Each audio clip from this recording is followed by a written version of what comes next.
તમને આ પ્રકારે સ્વચ્છ એવં હરિત વિદ્યાલય રેટિંગ 2026-27નો પરિપત્ર મળેલો હશે. તો આજે આપણે સ્વચ્છ એવં હરિત વિદ્યાલય રેટિંગની અંદર કઈ રીતે એનું રજિસ્ટ્રેશન કરવું અને કઈ રીતે એની માહિતી ભરવી તે વિશેની સંપૂર્ણ વાત આ વિડીયોની અંદર કરવાના છીએ. તો વિડીયો અંત સુધી જોજો. તો તમને આ પરિપત્રની અંદર વેબસાઇટ આપેલી છે, તેના પર તમારે લોગિન કરવાનું રહેશે. હું તમને આ વેબસાઇટની લિંક નીચે ડિસ્ક્રિપ્શનની અંદર આપી દઈશ, તો ત્યાંથી તમે ક્લિક કરી અને વેબસાઇટ ઓપન કરી શકશો. આપેલી લિંક પર તમે ક્લિક કરશો એટલે આ પ્રકારે સ્વચ્છ એવં હરિત વિદ્યાલય રેટિંગ માટેની વેબસાઇટ ઓપન થઈ જશે. તો અહીંયા તમને આપેલું છે લોગિન એન્ડ સાઇન અપ, તો તમારે અહીંયા ક્લિક કરવાની રહેશે. ત્યાં ક્લિક કરશો એટલે આ રીતે લોગિન પેજ ઓપન થઈ જશે. હવે જો તમે આ વેબસાઇટ પર પહેલાંથી એકાઉન્ટ બનાવેલું હોય તો અહીંયાથી તમારે ડાયરેક્ટ તમારો યુડાએસ નંબર અને પાસવર્ડ લખી અને અહીંયા જે કેપ્ચા આપ્યો એ કેપ્ચા લખી અને તમારે સાઇન ઇન કરવાનું રહેશે. પરંતુ જો તમે એકાઉન્ટ બનાવેલું ના હોય, આ વર્ષે પહેલી જ વાર રજિસ્ટ્રેશન કરી રહ્યા હોય, તો નીચેની તરફ તમને સાઇન અપ આપ્યું છે તેના પર તમારે ક્લિક કરવાની રહેશે. સાઇન અપ પર તમે ક્લિક કરશો એટલે આ પ્રકારે સાઇન ઇન બોર્ડ ઓપન થઈ જશે, જેની અંદર ટોટલ આપણને 5 સ્ટેપ આપેલા છે. તો પહેલા સ્ટેપની અંદર તમને અહીંયા તમારો યુડાએસ પ્લસ નંબર એટલે કે તમારો આધાર ડાયસ નંબર સ્કૂલનો લખવાનો રહેશે અને અહીંયા તમને આ કેપ્ચા આપ્યું એ કેપ્ચા અહીંયા તમારે લખી અને કન્ટિન્યુ પર ક્લિક કરવાની રહેશે. હવે તમારું રજિસ્ટ્રેશન થઈ જાય ત્યારબાદ તમારે લોગિન કરવાનું રહેશે. તો લોગિન કરવા માટે અહીંયા તમને આપ્યું ત્યાં તમારી સ્કૂલનો યુડાએસ નંબર, અહીંયા પાસવર્ડ અને અહીંયા કેપ્ચા લખી અને તમારે સાઇન ઇન કરવાનું રહેશે. લોગિન પર તમે ક્લિક કરશો એટલે આ રીતે તમે તમારા સ્કૂલના ડેશબોર્ડ પર આવી જશો. હવે અહીંયા તમને અલગ અલગ પ્રકારના વિભાગ આવેલા છે. પહેલાં તો અહીંયા તમને આપ્યું સ્કૂલ સર્વે કેટેગરી અને અહીંયા આપ્યું અપલોડ ફોટોસ. ત્યારબાદ અહીંયા તમને આપ્યું સ્કૂલ પ્રોફાઇલ અને ફાઇનલ પ્રિવ્યૂ. ત્યારબાદ નીચેની તરફ આપણને આપ્યું છે water, toilet, hand washing and shop. ત્યારબાદ આપણને આપ્યું છે ઓપરેશન એન્ડ મેન્ટેનન્સ. અહીંયા આપણને આપ્યું છે બિહેવિયર અને બિલ્ડિંગનું આપ્યું છે અને અહીંયા આપ્યું છે આપણને મિશન લાઈફ એક્ટિવિટીનું. અને દરેકની અંદર આપણને ક્વેશ્ચન આપેલા છે. ટોટલ આપણને 61 ક્વેશ્ચન આપેલા હોય છે.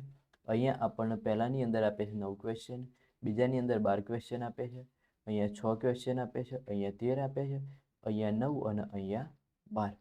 તો બધા જ ક્વેશ્ચન તમારે ફિલ કરવાના રહેશે.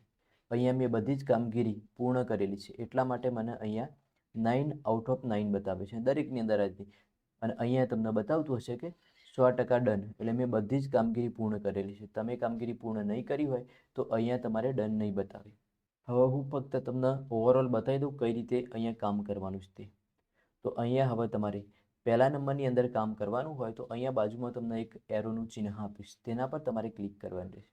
તેના પર તમે ક્લિક કરશો એટલે એની અંદરથી ટોટલ જેટલા પણ પ્રશ્નો હશે ને બધા પ્રશ્નો અહીંયા તમને જોવા મળશે. અને અહીંયા તમને આપ્યું છે, જો અહીંયા બ્લુ કલરનું હશે તો તે એક્ટિવ પ્રશ્ન હશે, આ રીતે ગ્રે કલરનું આપણને હશે તો તે પેન્ડિંગ હશે અને આ રીતે આપણને ગ્રીન કલરની અંદર જોવા મળે તો તે કમ્પ્લીટ હશે. એટલે મારે બધા જ પ્રશ્નો મેં કમ્પ્લીટ કરેલા છે એટલા માટે મને ગ્રીન બતાવે છે. અને આ રીતે આપણને આપ્યું હશે તો નોટ એપ્લિકેબલ એટલે કે તમારે તે ભરવાના નથી. પરંતુ અહીંયા પ્રોબ્લેમ એ થાય છે કે બધું આપણને અંગ્રેજીની અંદર લખેલું હોય છે અને અંગ્રેજીની અંદર અમુક પ્રશ્નો આપણને ખબર પણ નહીં પણ પડતી હોતી અને બધું જ આપણને આ રીતે અંગ્રેજીની અંદર એની માહિતી પણ આપેલી છે. તો આ અંગ્રેજીનું ગુજરાતી કઈ રીતે કરવું? અહીંયા ઉપરની તરફ તો તમે જશો ને તો તમને લેંગ્વેજ આપેલી છે, પરંતુ લેંગ્વેજની અંદર પણ આપણને 2 જ લેંગ્વેજ આપી છે, ઇંગ્લિશ અને હિન્દી. તો આપણને તો ઇંગ્લિશમાં પ્રોબ્લેમ થતો હશે ને હિન્દીમાં પણ પ્રોબ્લેમ થતો હશે. તો આનું ગુજરાતી કઈ રીતે કરવું? તો અહીંયાથી તમારે રાઈટ ક્લિક કરવાની રહેશે અને રાઈટ ક્લિક કર્યા બાદ અહીંયા તમને જો ગૂગલ ક્રોમની અંદર આ રીતે બતાવો ટ્રાન્સલેટ ટુ ગુજરાતી, તો તેના પર ક્લિક કરવાની રહેશે. તેના પર તમે ક્લિક કરશો એટલે આ રીતે તેનું ટ્રાન્સલેટ ગુજરાતીની અંદર થઈ જશે.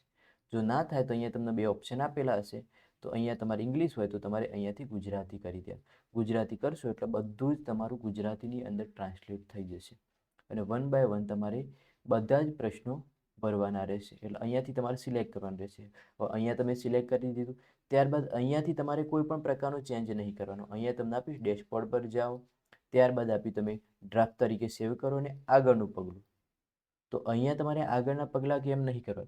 અહીંયાથી તમારે પહેલો પ્રશ્ન અહીંયા ટીક કરી દીધો તો હવે તમારે અહીંયાથી બીજા નંબરના પ્રશ્ન પર ક્લિક કરવાની રહેશે અને બીજો પ્રશ્ન ફિલ કરવાનો રહેશે, ત્યારબાદ ત્રીજો પ્રશ્ન, એમ બધા જ પ્રશ્નો તમારે અહીંયાથી ફિલ કરી દેવાના રહેશે અને બધા જ પ્રશ્નો તમે જવાબ આપી દો ત્યારબાદ તમારે આગળના પગલું અથવા તો ડ્રાફ્ટ પર ક્લિક કરવાની રહેશે. અહીંયાથી જેવા તમે ડ્રાફ્ટ પર ક્લિક કરશો તો ડાયરેક્ટ તમે હોમ પેજ પર આવી જશો અને આ રીતે તમને આવશે કે કંઈક ખોટું થયું. તો પાછું તમારે અહીંયાથી હોમ પર જાઓ, તેના પર ક્લિક કરવી પડશે અને તેના પર તમે ક્લિક કરશો એટલે પાછા હોમ પેજ પર તમે આવી જશો. અને હોમ પેજ પર તમે આવી જાઓ એટલે પાછું તમારે શું આપ્યું, અહીંયા શાળા ડેશબોર્ડ પર ક્લિક કરવી પડશે અને શાળા ડેશબોર્ડ પર તમે ક્લિક કરશો એટલે પાછા તમે અહીંયા આવી જશો અને અહીંયા આવશો તો તમારે બીજા નંબરનું અહીંયાથી સિલેક્ટ કરવાનું રહેશે.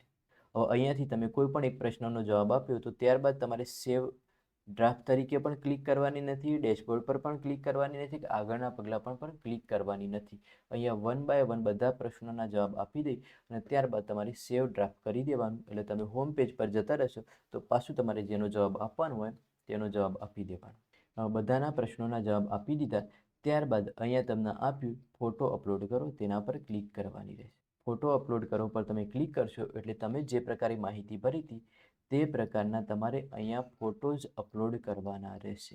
અહીંયા તમને શાળા પરિસરનું આપેલું છે, પાણીની ટાંકીનું અથવા તો પાણીના નળનું આપેલું છે, વરસાદી પાણીનો તમે સંગ્રહ કઈ રીતે કરો તેનું આપેલું છે, શાળાની અંદર એના પરિસરનું આપેલું છે, આપણને છોકરા અને છોકરીઓના જે શૌચાલય આપે છે એનો ફોટો આપેલો છે, જો કોઈ દિવ્યાંગ હોય તો તેના શૌચાલયનો ફોટો, કચરાના નિકાલની વ્યવસ્થા તમે કરેલી હોય તો તેનો ફોટો અપલોડ કરવાનો છે, શાળાની અંદર જે બગીચો અથવા તો રસોડું આપેલું હોય અથવા તો ગાર્ડન હોય તેનો ફોટો અપલોડ કરવાનો છે, સેનેટરી કચરાનો તમે કઈ રીતે નિકાલ કરો છો તેના વિશે માહિતી અને તેનો ફોટો આપવાનો છે, શૌચાલયનો ઉપયોગ કર્યા પછી વિદ્યાર્થીઓને હાથ ધોવાની જે સુવિધા હોય એની અંદર તમે સાબુનો ઉપયોગ કરો છો કે નહીં તેનો ફોટો અપલોડ કરવાનો છે, પાણીના ગુણવત્તાનો રિપોર્ટ જે આપણે વર્ષની અંદર 2 વાર કરાવવાનો હોય છે તેનો ફોટો અપલોડ કરવાનો છે, શિક્ષકોએ જે પ્રમાણપત્ર અથવા તો તાલીમ મેળવેલી હોય તેનો પ્રમાણપત્રનો ફોટો અપલોડ કરવાનો રહેશે. ત્યારબાદ જો તમારી સ્કૂલની અંદર સોલર પેનલ લગાવેલી હોય તો તેનો ફોટો અપલોડ કરવાનો છે